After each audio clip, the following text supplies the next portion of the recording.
So hello guys, ngayon po tuturuan ko po kayo kung paano i-solve ang traveling salesman algorithm. As you can see po, meron po tayong given dito. Kung napapansin nyo po, may mga blank values po tayo. Ito po, yung may mga guhit po. Sa step 1 po, ang gagawin lang po natin is ikakopy natin lahat ng mga value. Then, ito po mga blank value na to. Ito po may mga guhit. Gagawin lang po natin siyang infinity sign. Copy lang, ito po. Infinity sign. 41, 82, 40. 46, infinity sign, 32, then 40, 16, 50, infinity sign, plus 36, 40, 40, 60, infinity sign. So, ganun lang po kasimple ang gagawin sa step 1. Gagawin lang po natin infinity sign lahat ng mga blank value. Next step po ay tinatawag na row reduction. Tatandaan po natin, ang row, pag sinabi po nating row, pahiga po siya, pag ganito po yung, pag ganun po. Then, ang column natin ay pataas. So, para mas malinawagan kayo, ito po ay tinatawag natin, ito po ang column. Ay, ito po ang row. Row po ito. Tapos ito po ang column. Sa row reduction po, from the word itself, row. Titingin tayo sa row niya. Sa row po dito po, sa step 1. Titingin tayo sa row niya. At hahanapin natin ang pinakamaliit na value. At iba-minus po natin isa-isa sa mga kasama niya sa row. Ang pinakamaliit na value natin is 16. So, mangyayari po, 46 minus 16, then 40 minus 16. Start na po tayo. Infinity sign, kakapil lang po natin yan. 46 minus 16 is 30. 16 minus 16 is 0. Then, 40 minus 16 is 24. Next naman po is row B. As you can see po, ang pinakamaliit nating value is 41. So, 41 minus 41 is 0. Copy natin ang infinity sign. 50 minus 41 is 9. Ay, putik, baliktad. Yawa. Dito na po tayo sa row B. As you can see po, ang pinakamaliit na value natin is 40. So, ang mangyayari po dyan is 41 minus 40 is 1. Infinity sign, kakapil lang po natin. 40 minus 50. 50 minus 40 is 10. 10 po ito. Nakamali lang po. 10. Then 40 minus 40 is 0. Sa row B naman po tayo. Ang pinakamaliit na value niya is 32. So, 82 minus 32 is 50. 32 minus 32 is 0. Copy lang natin ang infinity sign. Tapos, 60 minus 32 is 28. Next is row B. Lowest value is 30. So, 40 minus 36 is 4. Copy lang kasi same 40 lang naman. 36 minus 36 is 0. Then, kakopy lang natin ng infinity sign. So, ayun. Tapos na po tayo sa step 2 natin na row reduction. Next naman po is tinatawag na column reduction. Reduction. From the word itself, column. So, paganto po siya. Paganto. Pagana. Dito po tayo mag-base sa step 2 para makuha po yung sagot sa column reduction. Titingin tayo sa row A. Ang pinakaunit na value niya is 1. So, magiging infinity sign pakita po. Copy lang po yan. So, baka magtaka ko kayo, ba't kinakopy ko na lang po? Kasi nga po, infinity. Walang katapusan yan. So, kahit dagdagan niya po ng isa yan, infinity pa rin po yun eh. Kaya, kakopy na lang po. Retain lang po siya sa infinity. 1 minus 1 is 0. 50 minus 1 is 49. Then, 4 minus 1 is 3. Next is column B. Ang pinakamaliit na value po, kung makikita nyo po, ang pinakamaliit na value po dito is 0. So, pag ganun pong senaryo, ang gagawin na lang po natin is ikakopy po lahat ng mga nasa row, column B. As in, kakopy na lang po natin yan. So, magiging 30, copy natin ng infinity sign, copy ang 0, then copy ang 4. So, kung makita niya po, sa column C, same lang po, may value siyang 0 sa lowest. So, ikakopy na lang po natin uli yan. 0, 10, infinity sign, then 0. Next is column D.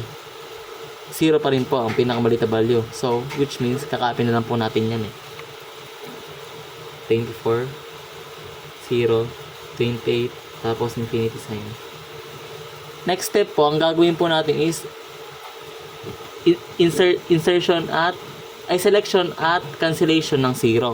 So, paano siya ginagawa? First step is titingin tayo sa row ng step 3. Pag may nakita po yung isang 0, ibabox natin. Box. Then, titingin po kayo sa binaksan nating 0. Ito po. Tapos, column niya. Ito po column niya. Column. Pag may nakita po kayong 0, kasamang 0 sa column, ika-cancel nyo lang po. Cancel. Ganun lang po kasimple. Then, proceed na po tayo sa row B. Kung nakita niya po, dalawa pong 0. Ano po gagawin pag dalawang 0? Wala po. Liligtangan na lang po natin pag dalawang 0. Hindi na po natin siyang papakilaman. Row C. Nag-iisang 0. Kita niyo po. Babox natin yan. Then, check po natin ang row niya. Ang column niya, kung may kapares pang 0. Wala naman po, no? So, wala po tayo kakancel. Next is row D. Wala na pong 0. So, ba't nawala ng 0? Ito po, 0 po to kanina. Since na-cancel po siya kanina sa ginawa po nating step sa row A, mawala na po ng value yan. Cancel na po. Yan, kita niya po. As you can see po, meron pa po ditong 0. So, paano po gagawin yan? After po natin tumingin sa row, next naman po is column. Yan, ganito naman po. Sa column A, may 0. So, box yan po, babox. Tapos, igagata na lang po natin. Guguhitan na lang po natin. So, yun lang po. Tapos na po ang selection at cancellation ng 0. Next step is step 4. So, paano po ang step 4?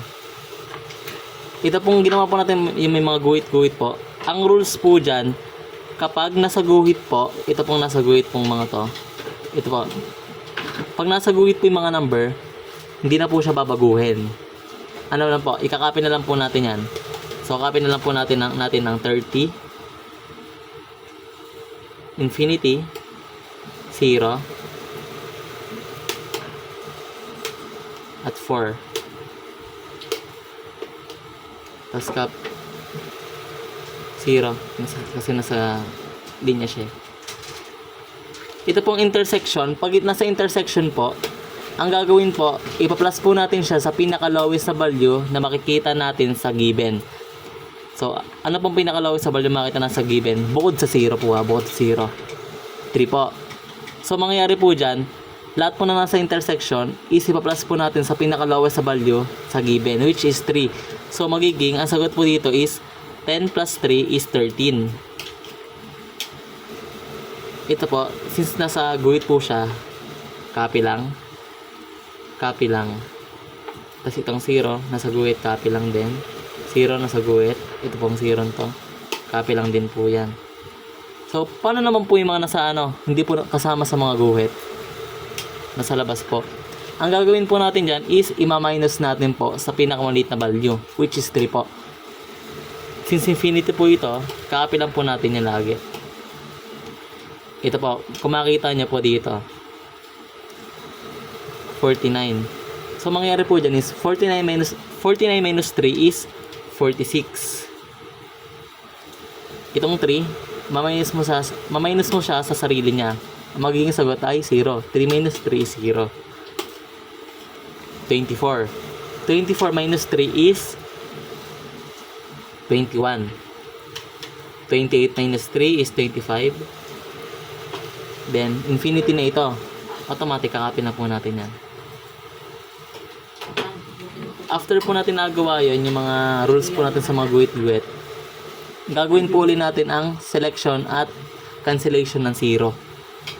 Kung natatandaan po natin kanina, row, titingin po tayo sa row kung paano po ginagawang cancellation at selection ng 0. Titingin po tayo sa row, sa mga row. Start po tayo sa row A. Row A, dito na po. Row A, start 0. May nakita pa tayong 0. Box. Pag nabaksan po natin, titingnan natin yung column niya. Oh, may 0. May kasama 0. Automatic, kung may 0, kakancel natin pag kasama siya sa column. Ganun lang kasimple. Tapos, row B. Dalawang 0 kung nakita nyo. Wala tayong gagawin dyan kasi nga, dalawa eh. Iyan na lang po natin yan. Ililigtangan. Next is row C. Nag-iisa lang po siya. So, i-box natin yan. Titingnan natin yung column niya. Wala naman tayo nakita. Wala naman po tayo nakikita. So, yun. Walang i-cancel. Row D. Row D nga, row D. Box. Pinakita po tayo dito. Ayun o. 0.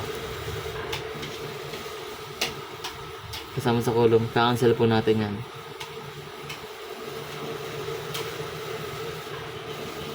Kung napapansin niyo po, may natitira pa po tayo dito, nag-iisang 0.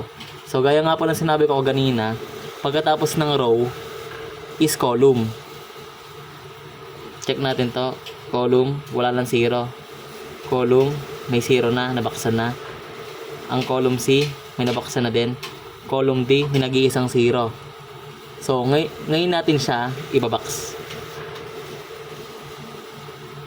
So, ang final step naman po natin is iti-trace natin. Ito pong 0, nasa row A siya. Ito pong 0 to. Nasa row A. So, A. Saan nakapwesto tong 0? Sa C. Kaya naging C yan. Ganun. Yan ah. Then, pagkatapos ilagay ang C, kasi nga, ito, belong siya dito. Titingin tayo sa row C. Ayun, sa row C po, meron ditong 0 na belong sa column B. So, lalagay natin dito is B. Ito pa, B. Titingin naman po tayo ngayon sa row B. As you can see po, may 0 na nasa column D. So, lalagay natin dito is D. Tapos titingin tayo sa row D. Ayun, may 0 dito. Itong 0, belong siya sa column A. Kaya lalagay natin dito A. As you can see po, yun, na-travel niya po lahat ng row at columns. Kaya po tinatawag siyang traveling salesman. So, yun lang po at maraming salamat.